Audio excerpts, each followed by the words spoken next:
Bonjour.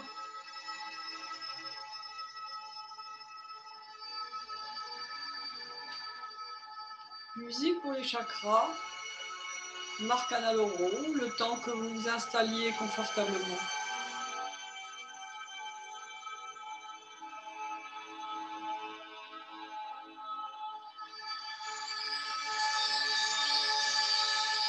Avant d'entamer notre 9e séance. Nous avions passé un peu de temps à étudier les kleshas, les causes de souffrance et que la douleur alimente en retour si on n'agit pas. Les obstacles, les symptômes, et puis également les manières de les éviter, ou plutôt de les débusquer, de s'en décaler, afin de pouvoir sortir de l'ignorance, de la confusion. Conditions préalables pour apaiser et contrôler nos vrittis, notre activité mentale agitée, dispersée, en tout cas, qui bouge beaucoup. Beaucoup trop pour le but qui est celui des Yoga Sutras. Alors, reprenons le Sutra 2.2. Le yoga de l'action a pour but d'atténuer les causes de souffrance, et ça, c'est fait.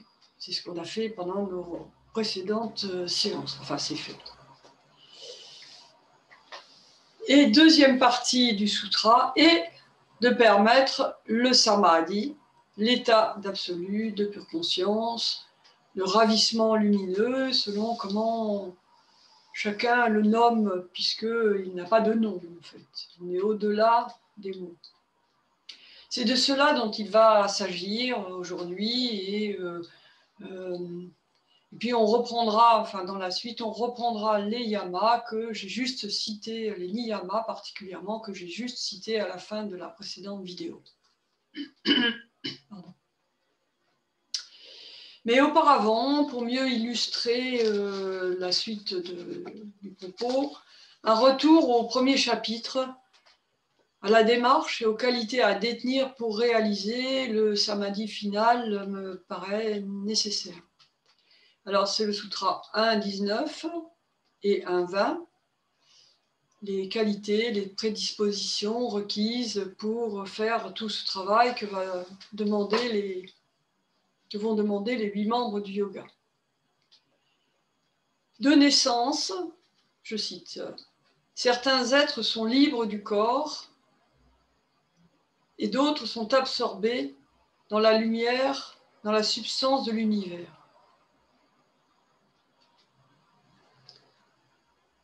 Notre traduction, de naissance, certains êtres connaissent le samadhi, ils sont libres des contraintes physiques tout en étant incarnés. » Une traduction d'Alié de Grâce, l'autre était une traduction d'Éric Sablé, ce sont des livres que j'ai déjà cités.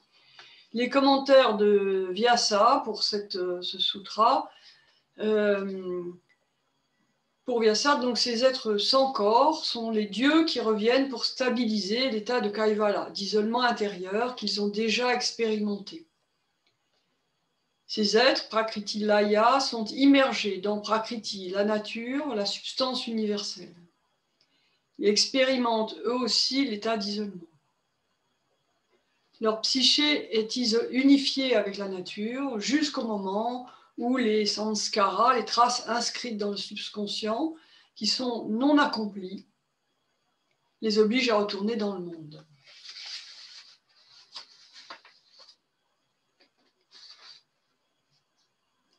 Qu'est-ce que cela signifie ? Cela signifie qu'effectivement, certains êtres, il en existe, semble-t-il, des êtres de grâce, de grands mystiques, qui ont fait un certain chemin, auraient cette connaissance dès la naissance, et donc seraient à même bien d'atteindre le samadhi, voire de guider les autres dans cette voie. Mais Patanjali nous alerte, la vigilance reste de mise. Tant que l'état ultime n'est pas acquis, le risque de régression, voire de chute persiste. C'est ce que dit le sutra quand il parle des traces inconscientes et qui reviennent, qui les rappellent à l'existence et les remet dans finalement le même chemin que les autres. Alors pour les autres, c'est le sutra suivant, Pour les autres, l'état de samadhi est précédé de confiance, d'énergie, de mémoire, d'absorption et de connaissance issues des actes. Autre traduction, même chose pour les autres, il faut d'abord développer la foi, la vitalité, la fidélité dans l'engagement et la connaissance spirituelle issue de l'harmonie intérieure. Franz Morse, déjà cité, et son commentaire, les êtres ordinaires n'ont pas le potentiel de réalisation spontanée indiqué au précédent sutra, ils doivent développer donc des qualités particulières. La première indispensable, c'est Shraddha, la confiance. La confiance, la foi, la conviction profonde et lumineuse et inaltérable. C'est elle qui nourrit et révèle la seconde qualité, Virya, l'énergie, la détermination sans faille, le feu sacré, la force qui soulève les montagnes, l'énergie qui permet donc de repartir, même après un revers, ou de se relever d'une chute.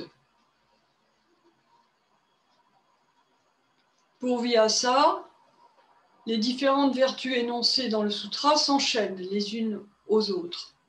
La Shraddha, la foi, la confiance, et la clarté et la sérénité parfaite, elle protège le yogi.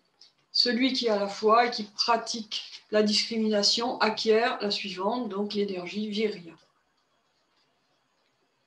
Et chez celui qui est empli par cette énergie, la mémoire survient.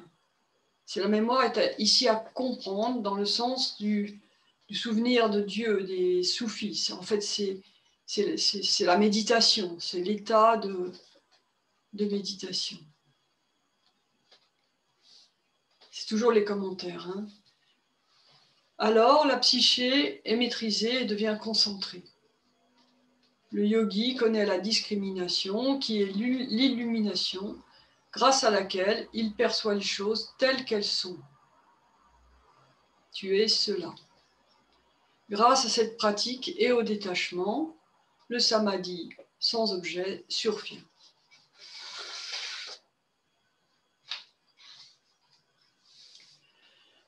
Voilà, c'est les prédispositions indiquées au premier chapitre et celles qui me reviennent de cultiver, on va dire. Après avoir indiqué ces prédispositions nécessaires, mais non suffisantes, venons-en, non suffisantes en tout cas pour les êtres ordinaires, hein, puisque les autres ont la grâce immédiate, venons-en donc aux 8 membres du yoga qui nous permettent d'avancer sur le chemin. Alors plusieurs traductions pour mieux comprendre. Moi je fais référence à plusieurs traductions parce que les nuances, des fois, font mieux comprendre ou indiquent les choses un petit peu différemment. Franz Morse, par l'élimination des impuretés, grâce à l'implantation ferme des membres du yoga, la lumière de la connaissance resplendit jusqu'à la réalisation du discernement absolu. Une autre traduction. Par l'accomplissement des membres du yoga, donc ces fameux 8 membres, une fois l'impureté détruite, hein, c'est la même chose, la lampe de la connaissance parvient à la connaissance discrimination, ce que disait précédemment Franz Morse, au discernement absolu, qu'il complète par la vision pénétrante du discernement ultime. Donc, traduction, celle-ci d'Aliette de Grasse, et je vais m'appuyer sur ces commentaires d'Aliette de Grasse, et j'en profite pour la remercier, Aliette, parce que je prends des cours avec elle depuis plus d'1 an maintenant. J'ai besoin de faire ce petit passage à ce moment, parce que j'ai commencé avec elle au 2e chapitre des Yoga Sutras. Des cours presque particuliers, puisque nous sommes 3.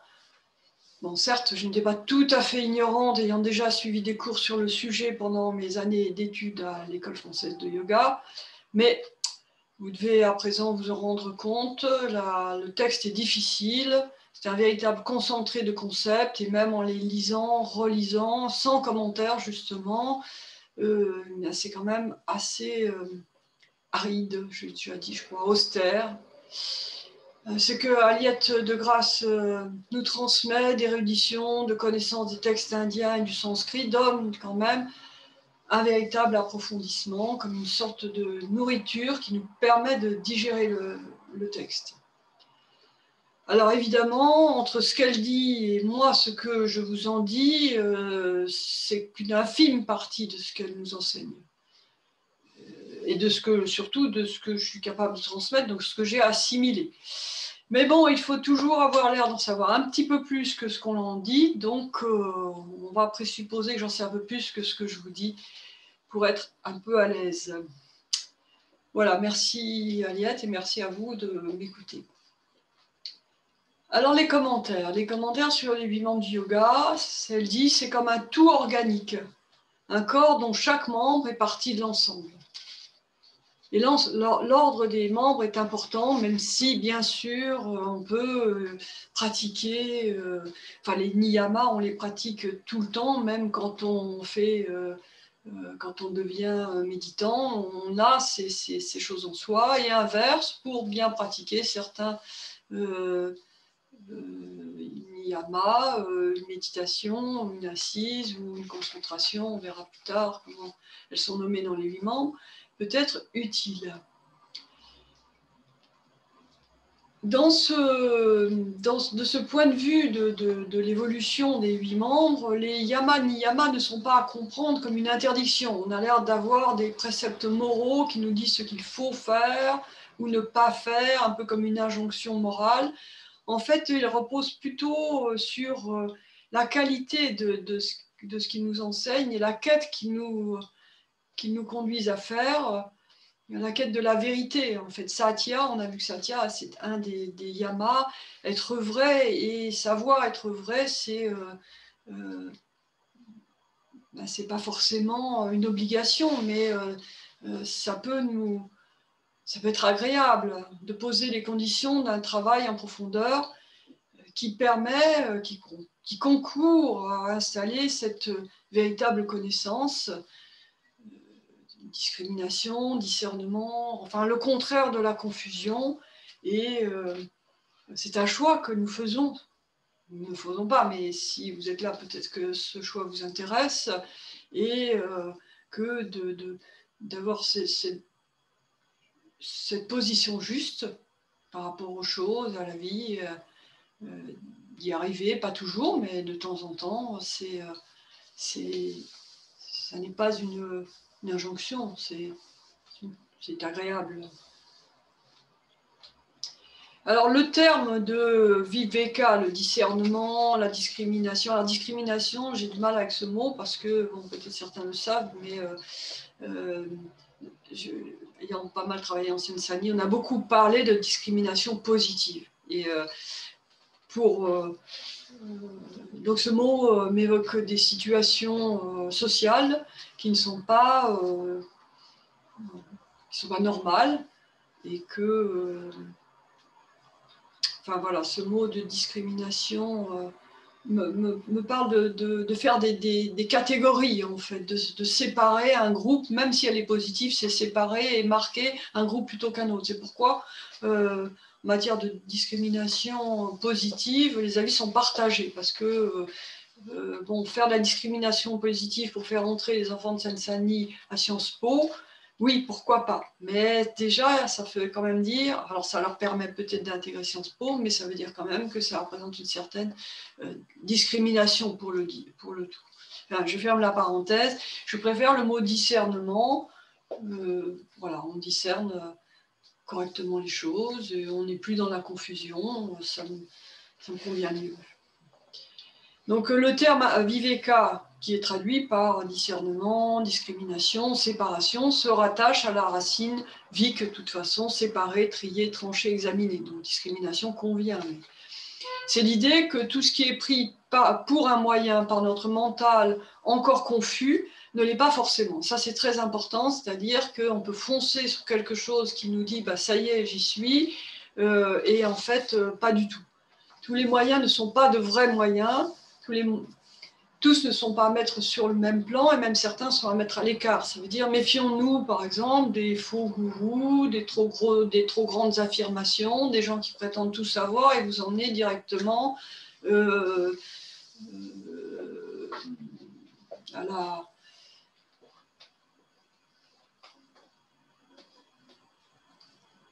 à la réalisation personnelle, mais on ne sait pas ce que ça veut dire, quoi. Voilà, c'est dans ce sens-là, effectivement, qu'il est très important quand même de trier, analyser, examiner les propositions qu'on vous fait. Alors, la capacité, surtout les moyens pour y parvenir. Hein. On est quand même un certain nombre de gourous là, qui vous proposent du développement personnel pour arriver tout de suite au samadhi. Bon, voilà. Et cette capacité à discerner les moyens adéquats opère comme un point d'appui, est une source de bonheur, c'est-à-dire quand on sent qu'on est dans la décision juste, on a trouvé notre propre moyen d'agir pour progresser, et ça vient remplacer la douleur, dukkha. Donc sukha, le bonheur, vient remplacer la douleur. Cette connaissance est progressive. Hein, voilà, c'est pour ça que ceux qui vous promettent les choses, l'arrivée immédiate de la réalisation suprême, c'est contraire à ce que disent les Yoga Sutras en tout cas. La connaissance est progressive et les membres du yoga sont autant de points d'articulation qui permettent une approche de plus en plus subtile. Il s'agit en fait de voir derrière les apparences, de se séparer de ce qui voile la véritable nature et de ce qui est aussi de trier ce qu'on croit vrai et qui peut-être au fond ne l'est pas. Pour mieux comprendre, je vais citer un exemple, toujours dans les commentaires d'Ariette de Grâce, le commentateur Vyasa parle du changement du mental selon les différents objets. En fonction de la chose à laquelle nous avons affaire, le mental peut le changer, ou même l'acte peut le changer, comme le feu par exemple par rapport à la nourriture. La nourriture cuite n'est plus la nourriture crue.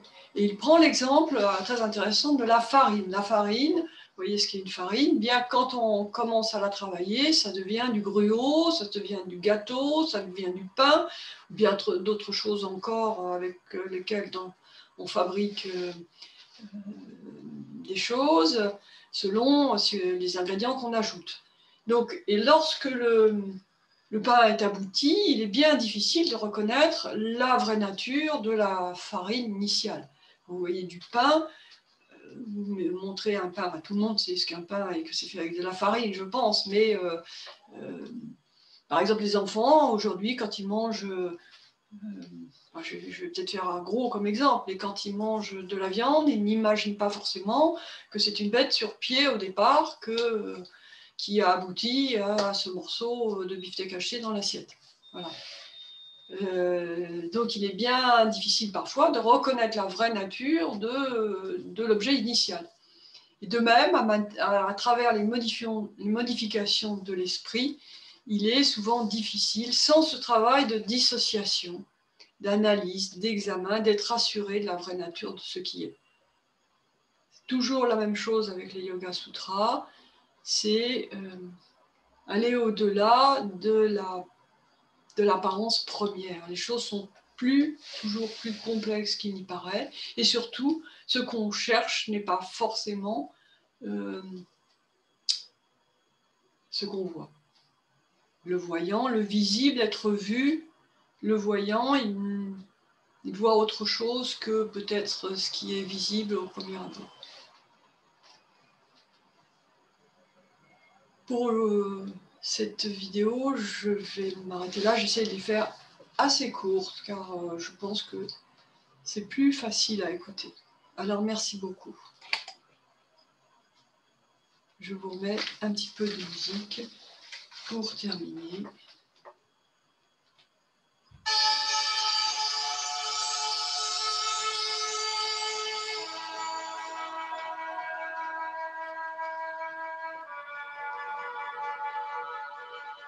Et je vous invite bien sûr à écouter la suite puisque les choses s'enchaînent dans la prochaine vidéo.